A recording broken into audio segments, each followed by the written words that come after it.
Welcome to GlowNatural, the podcast about living naturally, experiencing fully, and radiating your brilliance. I'm your host, Lisa Jendza, and I love sharing with you deep and meaningful conversations with all my guests. Today, I have with me Janette Stuart, the author of On a Path of Joy and founder of Angel Angles, the Facebook page that is now followed by more than 16,000 people. She is an angel reader and truly a delight to be around. I'm so thrilled to have you with me today, Janette. Oh, thank you, Lisa, for having me. And hi, everyone. You have such a calm presence around you. Whether I'm at dinner with you or talking to you on the phone, I love your energy. Oh, thank you, Lisa. So you've written 3 books since I've seen you last. Tell me, what has inspired you to write On a Path of Joy?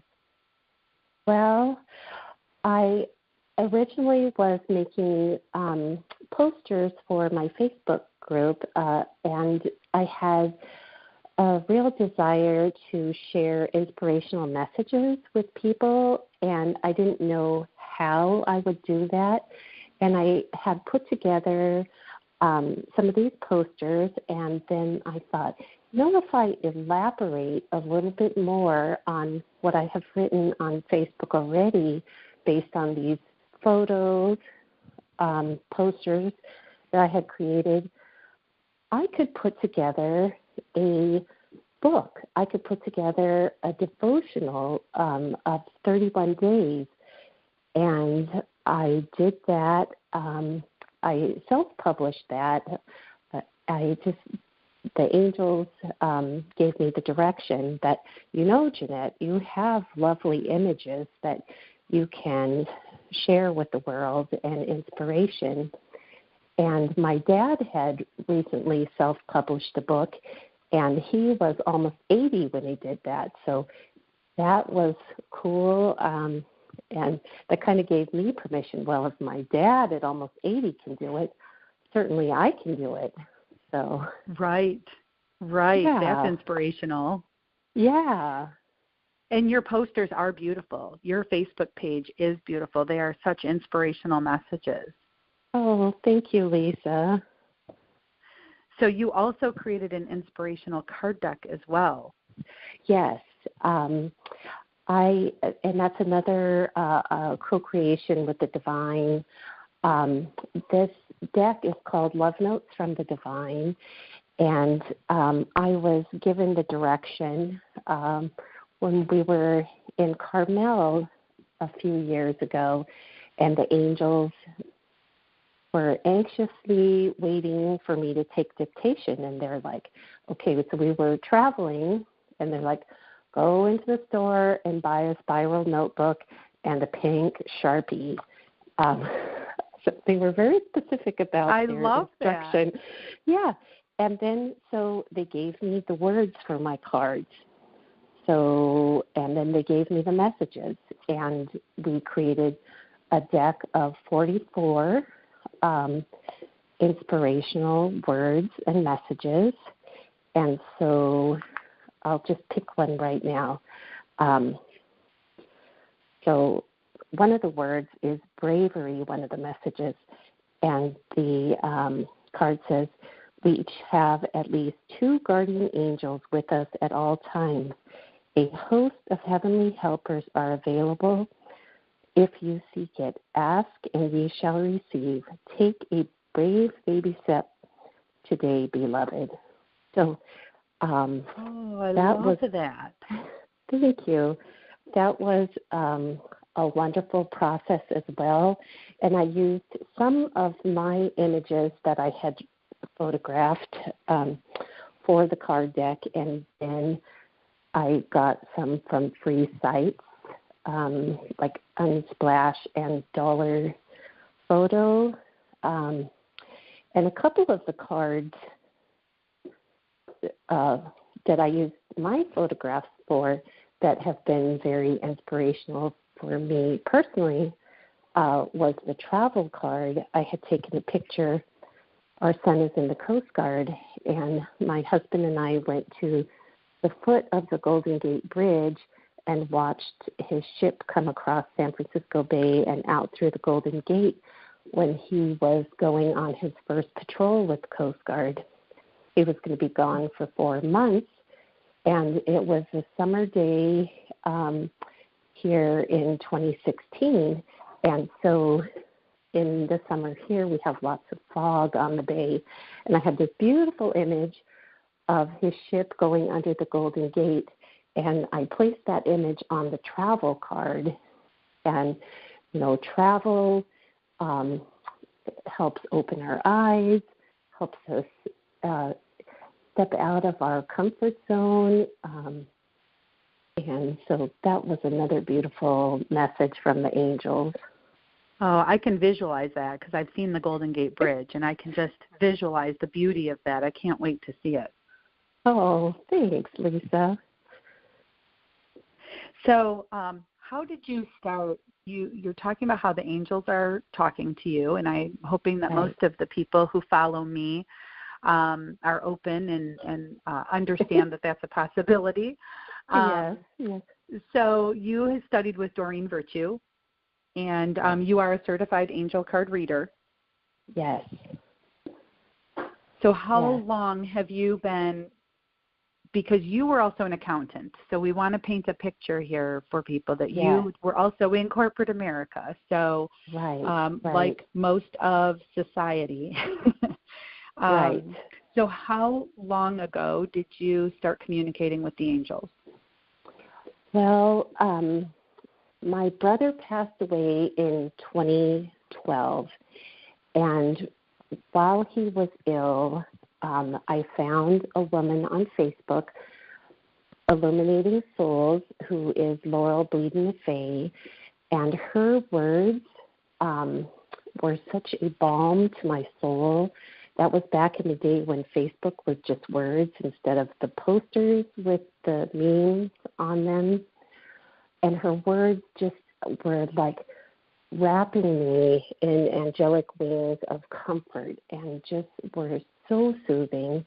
I had grown up in the church, and her angelic messages were just more healing than anything I had ever experienced in my life. And when my brother passed away afterwards, I thought, wouldn't that be wonderful if I could learn to work with the angels, if I could help people learn to heal and to move forward through grief and to do what they loved. And so I worked with Laurel and had some angel readings with her, and I did some classes with her, and also with Lee Lane, who is located in Minnesota.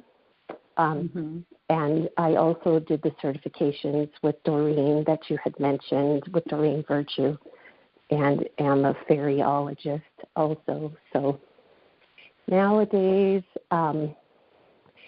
it's like nothing is too out there for me anymore. But I went from a career, left brain, very accounting, finance, human resources, working full-time for 36 years.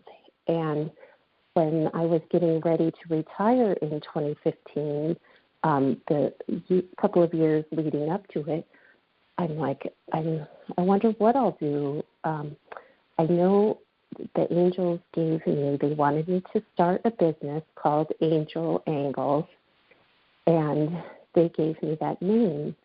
And I'm like, but Angel Angles, that's hard to say.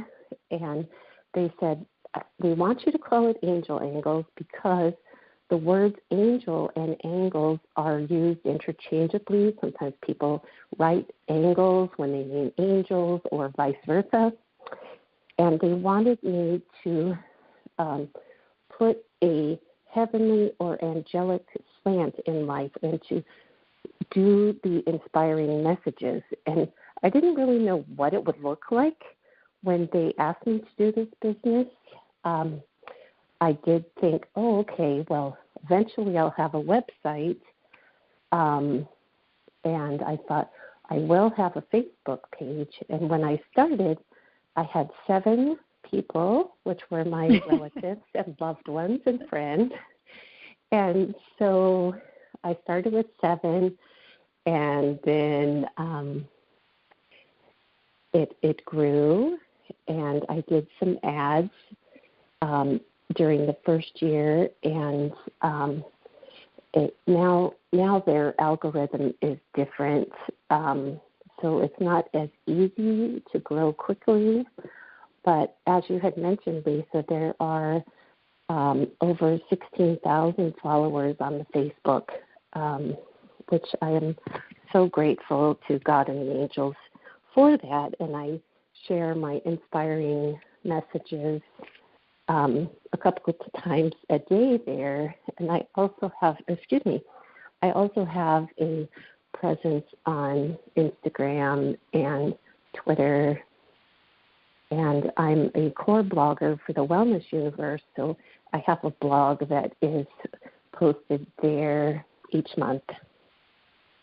Yes, it's very impressive, and your message is reaching more and more people, and I think your energy comes through in your posts. And it's a lot. We don't want to underestimate the amount of time it takes to keep all these pages up and to write a blog, because that is definitely time-consuming in a business. Now, you had 7 people that followed you initially, and those you said were family, which is interesting, because how did your family cope with the changes they were seeing in you as you went from left brain accountant to right brain sensitive, intuitive angel reader? Well, I've had differing reactions. My parents are very supportive. They don't understand it. My mom's like, I don't know what it means. And she's not technical. My mom is close to 80. But they're very supportive. They love my books and my angel cards. They love like the beauty of it and that I'm creating this. So they're supportive, and my husband is supportive. He's not like I call myself woo-woo, but he too has changed over the years, because once in a while he'll ask me, what message do the angels have for me? And I typically will draw him a card from Abraham Hicks, which is a money and law of attraction card, because that's something he can wrap his brain around. Mm-hmm. And my son has been very supportive and has helped me with the technical part. He's a lot more technical than I, and I had to learn a lot, like how to create posts and how to create newsletters and how to do updates on the website and things like that. So it's been, there's been some challenges, and it's been very wonderful to be able. I feel like I am so blessed to be able, at this point in my life, to be able to send so much love, joy, and peace on a daily basis out into the world. I just feel like every day for me is a gift, and I'm just so full of love and gratitude for that. You can tell. It comes through. You're definitely in a place of love and gratitude. It's hard to imagine you in corporate America. I know I spent 25 years there myself, and it's a much different energy in corporate America. Yeah, totally. I was the head of an administrative department for a local public agency, and so my boss and I, he was the general manager, we were quite different on different ends of the spectrum, but together we made a really a dynamic duo, as it were. But I think what happens to a lot of women is they're in very masculine roles, having to make a lot of decisions. And then I often hear from women when they were coming through my spa that they felt like they'd lost themselves. And I think what we've lost is our femininity. Mm-hmm. And with our femininity is our ability to receive. And so the scales are tipped. We feel like all we're doing is giving, and no one is taking care of us. And when I talk to you, like I feel a sense of femininity around you, a softness that I think many women would relish in finding their way back to that. I know you said you take time for yourself every day. Do you have a recommendation for women and to practice self-care? Yes. So I love to start the day. This is my non-negotiable for the day. I love to start it with a sense of gratitude. Lately, I've been drinking lemon water in the morning, and I do my morning meditation, and I generally pull a couple of angel cards, and I journal. And this morning, I was writing like things that I was grateful for. I woke up extra early this morning, and it just it was one of those grateful days.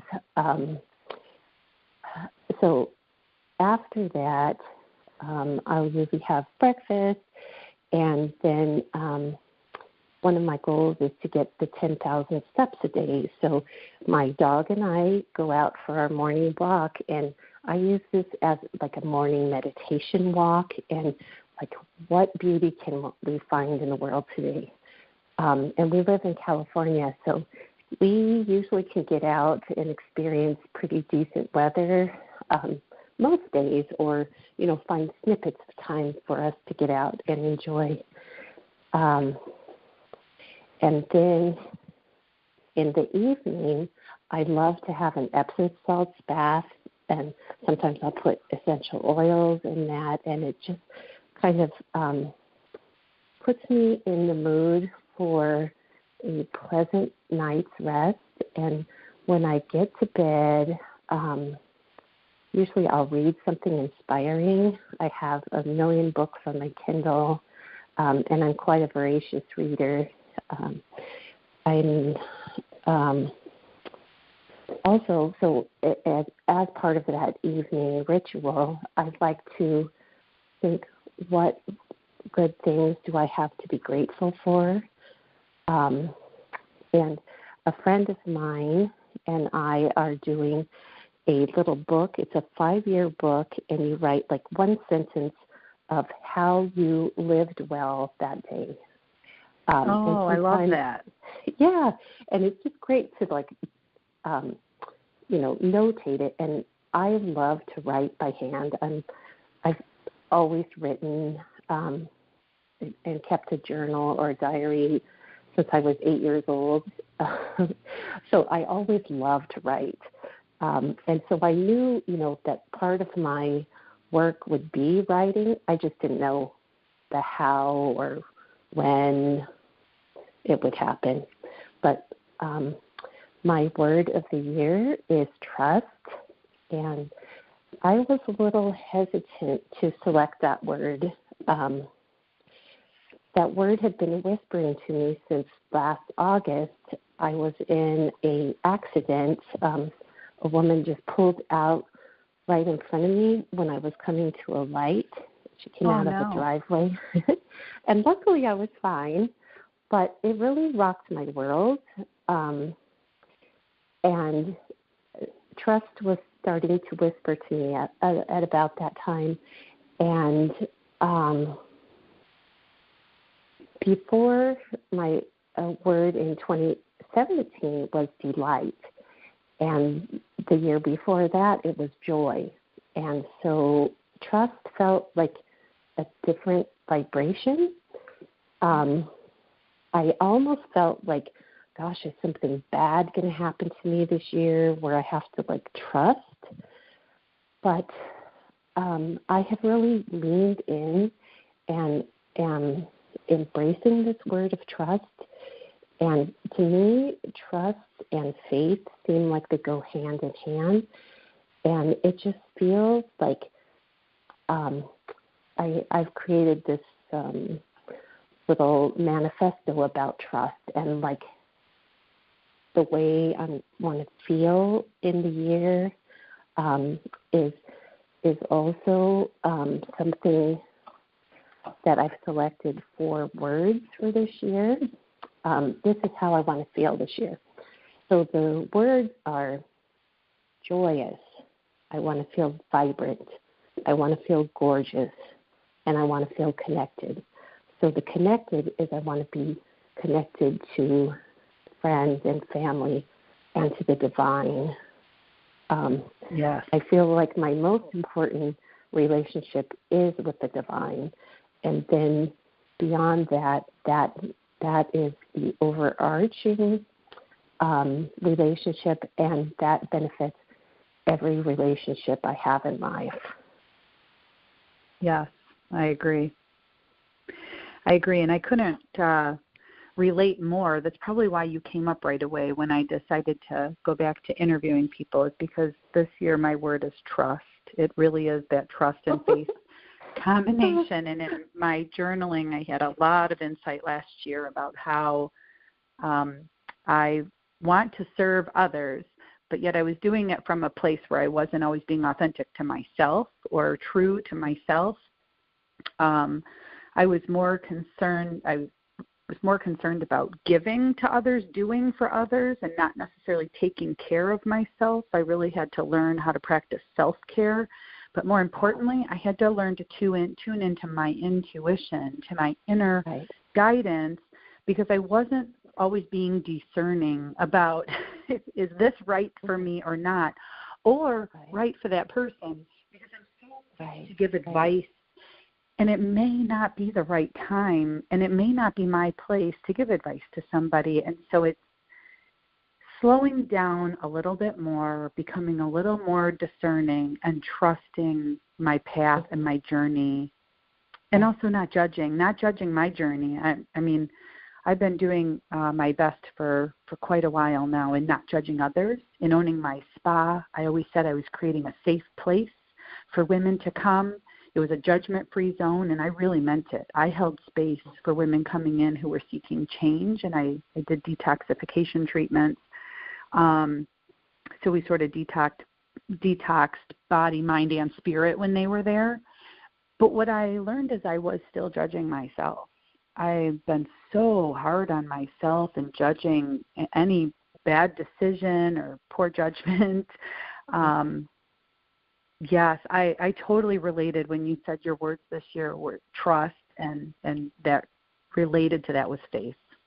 Yeah. And your post today on your Facebook page is totally meant for me. Today I allow it to be easy because my theme theme for the year is to learn how to flow and not control. Oh, I love that, flow and not control. And Lisa, I think so many of us are so hard on ourselves. We have that little voice inside, how could you let this happen again? You do this all the time. I mean, just this negative self-talk, and to be able to recognize that and, ask yourself, how do I want to feel? Do I want to feel crappy? Do I want to feel small or insignificant? No. I am a beautiful child of the divine. I am worthy of living a joy-filled life. I am a precious creation. I am magnificent. We're not taught that. We are taught, just sit here, don't talk till you're spoken to, just answer the questions, don't rise up, don't get too big for your britches, and,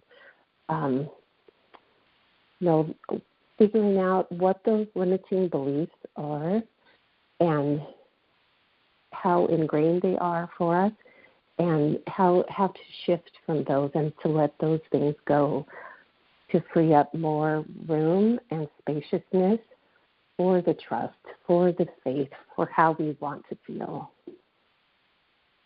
What a great message today. I mean, I really hope that this helps a lot of people. I can see where an angel reading with you would be so beneficial. You're so grounded, so insightful, and really just so peaceful to talk to. Oh, thank you so much. It is one of my greatest joys is to be able to help people connect to God and their angels in a more deep and loving manner. I feel like you had mentioned like a softness about me, and I feel like my gentle strength is one of my strong points. And to be able to be in a place like that and to be able to give and to do the work of my soul is such an honor and a blessing to me. And I'm so grateful for our time today. So you have a Joy Circle going on that's a 6-week course, and you also have a retreat planned in California, right? Yes.